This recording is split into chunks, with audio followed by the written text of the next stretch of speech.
दोस्तों, एक हम गीत सुनाने जा रही हूँ विवाह पर के। जैसा लगेगा लाइक सब्सक्राइब कर जा भैया रे, कमेंट कर जा। चल थे गावे दिखा आवत कि ना भैया रे।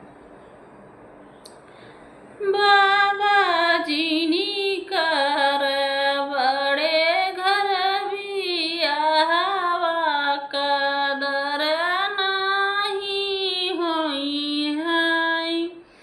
बापाई जीनी कर बड़े घर बियाहवा कदर नाही होई है।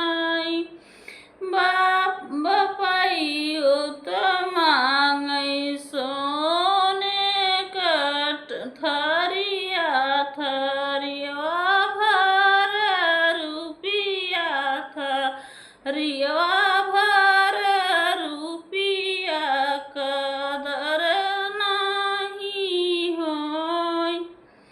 बेटी हम तऊ देबै सोने कही टठिया टठी थरिया भर रुपिया थरिया भर रुपिया कदर तोहरा होई है कदर तोहरा होई है। चाचा जीनी कर बड़े घर बियाहवा कदर नाही होई है कदर नाही होई है हो। चाचा उत मांगई गैया भैंसियात गोरु चर वाहवात गोरु चर वाहवा।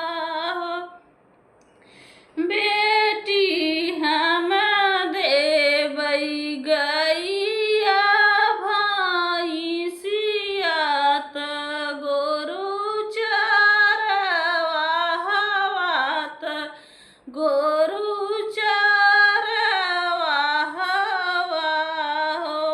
बेटी तोहरात कदर तोहरा होई है आदर तोहरा होई है।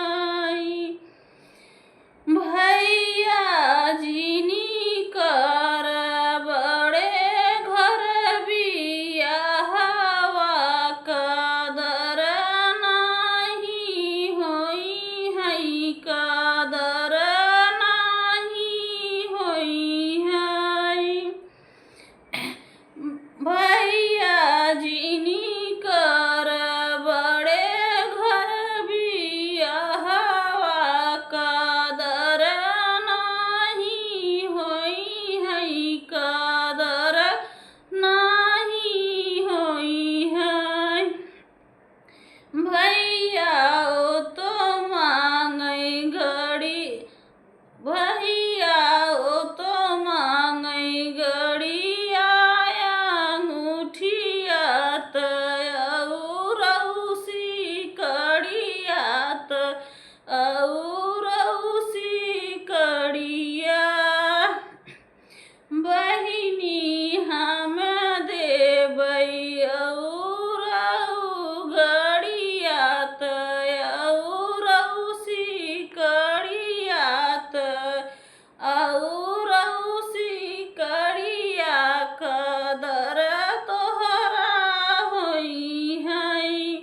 बहिनी हम देबै गड़िया अंगूठियात औरौसी कड़ियात औरौसी कड़िया कदर तोहरा करी है। भैया अब जीनी करा तू बड़े घर बियाहवा कदर नाही होई है।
बहिनिया कदर नहीं करई, बहिनिया कदर नहीं करई त और सासुया त सासुया बहिनी कहई की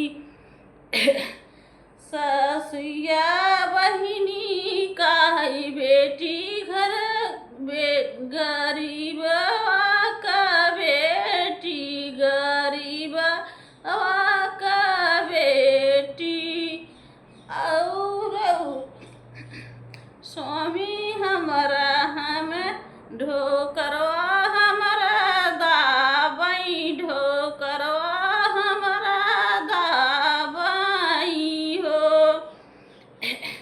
बहिनी भैया हमारा नहीं माने तो किहे बड़े घर भी हवा कदर नहीं होई है। बहिनी पिया मोर दाबई गरदनवा कदर नहीं होई है। हेलो दोस्तों, ये विवाह गीत है। आप अच्छा लगेगा भैया दीदी बहनियारा तो लाइक सब्सक्राइब जरूर कर दीजिए।